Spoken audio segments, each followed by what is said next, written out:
নমস্কার বন্ধুরা, স্বাগত আমাদের চ্যানেলে।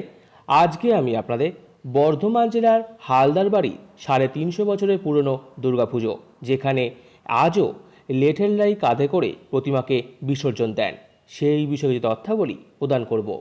বর্ধমান জেলার অন্তর্গত জৌগ্রামের রানাপাড়া গ্রামে অবস্থিত হালদার বাড়ি, যা বেনে বাড়ি নামে পরিচিত।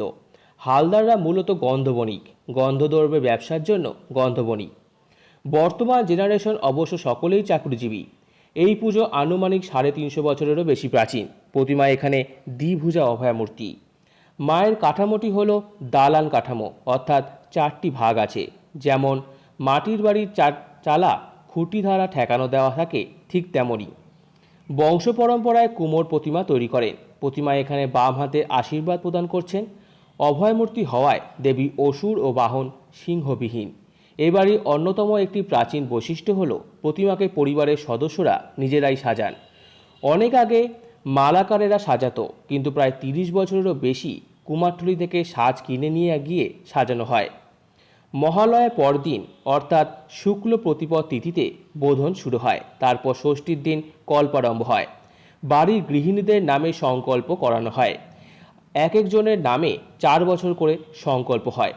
সপ্তমীর দিন ভোরে নিকটস্থ পুকুর থেকে নবপত্রিকা স্নান করিয়ে এনে বাড়িতে ফিরে বিভিন্ন উপাচার সহযোগে নবপত্রিকাকে পুজো করা হয়। তারপর মণ্ডপে প্রবেশ করানো হয়। এই পরিবারে যথাক্রমে সপ্তমী, সন্ধি পুজো ও নবমী, এই 3 দিন বলিদানের প্রথা প্রচলিত আছে। পূর্বে ছাগল বলির প্রথা প্রচলিত ছিল, কিন্তু আজ প্রায় অনেক বছর হলো সে প্রথা সম্পূর্ণরূপে বন্ধ করা হয়েছে। তার পরিবর্তে এখন ছাঁচি কুমড়ো বা চাল কুমড়ো, শশা, বাতাবি লেবু ও আখ বলি দেওয়া হয়। বাড়ির নিকটস্থ নিজস্ব কালী মন্দিরে মহানবমীর দিন বিশেষ পুজো ও বলিদান হয়। ওই দিনই ধুনো পোড়ানোর রীতিও প্রচলিত আছে। যিনি সংকল্প করেন তার মাথায় ও 2 হাতে মাটি সরা রেখে তাতে ধুনো পোড়ানো হয়। নবমীর সন্ধ্যায় মাকে অন্নভোগ, খিচুড়ি, আলুর দম ও পরমান্ন প্রদান করা হয়ে থাকে। দশমীর দিন সকালে কুমারী পুজো হয়। ব্রাহ্মণ পরিবারের 9 বছর বয়স পর্যন্ত যে কোনো বালিকাকে কুমারী করা হয় ও তারপর বিসর্জন কৃত্য সম্পন্ন হয়। এই বাড়িতে দর্পণ বিসর্জন রীতি নেই। এরপর বাড়ির সকল পুরুষেরা, বর্তমানে বাড়ির মেয়েরাও অংশগ্রহণ করে থাকে, থালায় করে মায়ের পুষ্পার্ঘ্য নিয়ে বাড়ির নিকটস্থ বিভিন্ন মন্দিরে যায় ও মায়ের নাম করে। এই প্রথাটি যাত্রা নামে পরিচিত।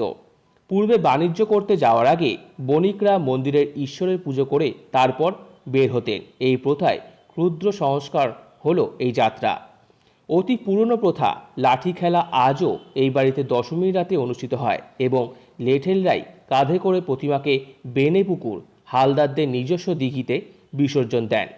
সময়ের পরিবর্তনের সাথে সাথে আড়ম্বর হয়তো কিছুটা হ্রাস পেয়েছে, কিন্তু মায়ের পুজোর নিয়মে কোনো পরিবর্তন হয়নি, শুধুমাত্র ছাগল বলি বন্ধ হওয়া ছাড়া।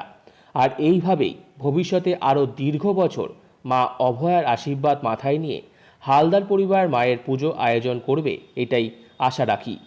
তো আমার এই ভিডিওটি ভালো লেগে থাকলে অবশ্যই লাইক করুন, আমাদের চ্যানেলকে সাবস্ক্রাইব করুন, ভিডিও যত পারবেন শেয়ার করুন, কমেন্ট করুন এবং ধন্যবাদ।